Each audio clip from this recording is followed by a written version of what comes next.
Yep. You got to watch the Kings tonight. These playoff games are intense on their own, but tonight is an elimination game. And the Kings, Mace, have led in every game of this series. But for 3 games in a row, the Oilers have come from behind to win. And joining us right now is the president of the Kings, our friend Luc Robitaille. How are we feeling, Luc? I'm doing good. How are you guys doing? Good. So the Lakers lost. Everybody's been losing. All of our hopes and dreams are with the Kings right now, Luc. All right. I like it. I like it, okay, guys. so Luc, again, here's my annual dumb hockey question. I noticed the shots on goal for Game 5 were very lopsided. I think it was 46-22 Oilers. How do you correct that? I'm sure Jim Hiller and his guys are working on. Is that simply possession that they're getting more shots? They were being more aggressive, or when you have that big of a disparity in shots on goal? How significant is that, and is it fixable? Yeah, it's definitely fixable. I mean, most games we've been leading in shots. It seemed like last game, especially in the first period, I think they ended up with 19 in the first period. Then we kind of got back to normal, allowing about 11, 12 shots a period, which is the norm. I think last game, for some reason, we didn't come out and play our best game. Our goalie was really good. Yep. He gave us a chance to come back, but that was probably our worst game. So, that being said, you expect our team right now to come out, and tonight that'll be their best game, and that's the way you kind of look at it. But definitely we thought our last game was not our best game. So, and we were still in there. We gave ourselves a chance, but this is one of those tonight where you just got to go out there, and I think Jonathan Quick said it best years ago. You got to hate to lose. So you got to go out there and just say, we're going to do whatever it takes to just take it to them. Luc, I'm the resident Puckhead, and I got a question, a really hardcore hockey question. A friend of mine is a huge Kings fan. He says that Hiller has limited the exposure of the fourth line, and he thinks the top 3 lines are getting gassed. Is there anything to that? Well, their top 3 lines are playing, if anything, more minutes than ours. So that's not necessarily true. I mean, I think the problem is you're trying to have the right matchups. So we try to match ups with whether they're matching up with us or we're matching up with them. And I think their fourth line is played maybe a couple more minutes a game than ours. Jim tried to address it last game.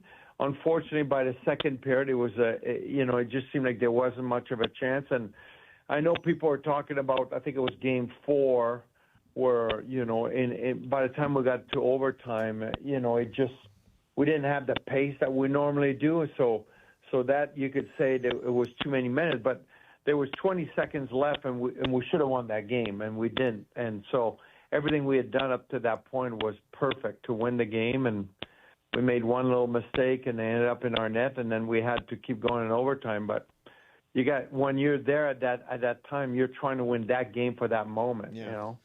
So the Kings have done a really good job on Draisaitl and on McDavid, but it seems to be some of these other guys like Bouchard, Kane are really kind of getting in there. Corey Perry. How do you stop some of those other guys that are starting to maybe not focus as much on them, or do you have to focus on those other 2 guys? We just got to play our game. We're the better team. We have more depth than them, and we got to go out there and just play our game. And when we play our game, and it's not about worried about the other team, what they're going to do. It's about us going out there and having that killer instinct. You just go out there and you do whatever it takes to win. And if we do that, there's no doubt in my mind we'll come out winners tonight. Luc Robitaille, president of the Kings, joining us. The Kings have a do-or-die game tonight in Edmonton. You can hear it right here on ESPN LA. Luc, when Gretzky was traded to LA, and you were all part of that when you were on the team, everybody said to me, the thing that you don't know about Gretzky is that he's probably a better passer than he is a scorer, and he's the greatest scorer of all time. But his passing is insane.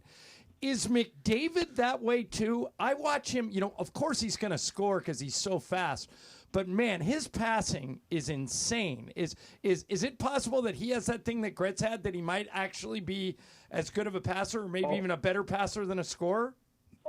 Oh, he does. Yeah, his vision on the ice is superior than probably anyone in our game today. And he's as good a passer as anyone in our game. There's another guy in Tampa Bay, Kucherov, who's very, very talented. But the way McDavid does it at full speed there's no one else that could compare to him.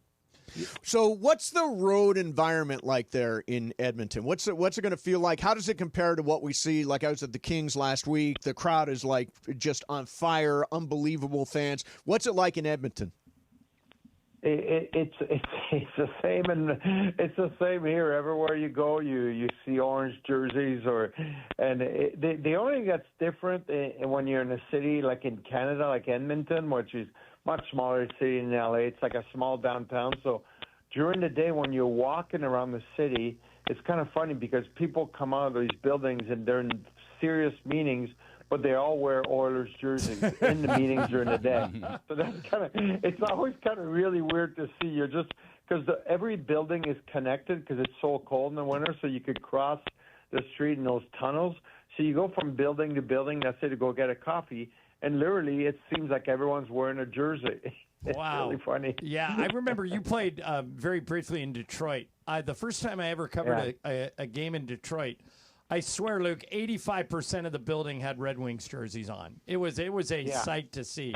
So yeah, I do notice that tends to happen up in Edmonton. Hey, Luke, for whatever reason, I mentioned this earlier, you guys have had the lead in every game. And sometimes they come back, sometimes they didn't. You've won twice, they've won 3. Is there is that something or nothing that for whatever reason you guys the Lakers were this way too? They had the lead in almost every game, and then Minnesota would come back. If you have the lead, is the tendency of the team ahead to relax and maybe not be as aggressive? And is that part of the challenge here, that even if you're ahead 2-0, you should play like you're down 0-2? Yeah, you want to do that, but human instinct, guys care and they want to win. So you suddenly, maybe if you're down by a goal, you might make a play up the middle. And if, a lot of time, if you make that play, if it gets cut off, you could give an outnumbered chances. If you're up by a goal or two, there's no team in the NHL that will take that chance, Right. So they're going to, you keep moving forward. But that being said, when we get the lead tonight, we got to just keep pressing for sure. You want to take it on a team like that, take it and play it down low as much as possible.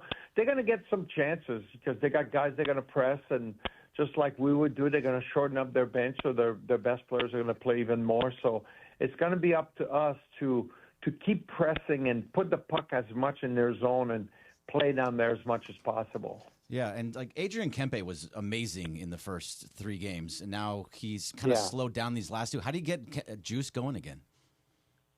It didn't go in for him, but he's still playing well. He's one of our best players, so, every once in a while you need a little puck luck, and we have a lot of guys that are 20 to 30 goal scorers. And I always say, you like that one? Yeah. I always say, like, when you get these guys that are 20 or 30 goal scorers, sometimes you might get a couple games where you don't score.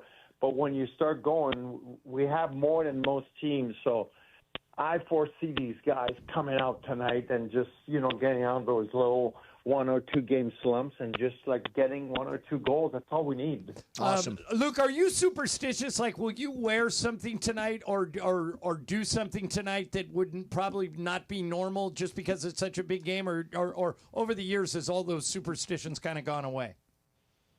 No, you still have some. We're all kids at heart, and you believe in things. There's one thing I'm going to do. I'm going to do absolutely nothing of what I did the last game I was here. Okay. How's that? That's perfect. Everything that I did last game is out the door. Opposite day, Luke. Yeah, do the opposite. Yeah, if you were going to a coffee place, could turn left and go to the pizza place instead, okay? It's so far my schedule's been perfect for this day. All right. XA, well, we could not be more behind you, man. You got to save the city. Luke, do you realize that since last Friday, the Clippers, Kings, and Lakers are 0-8?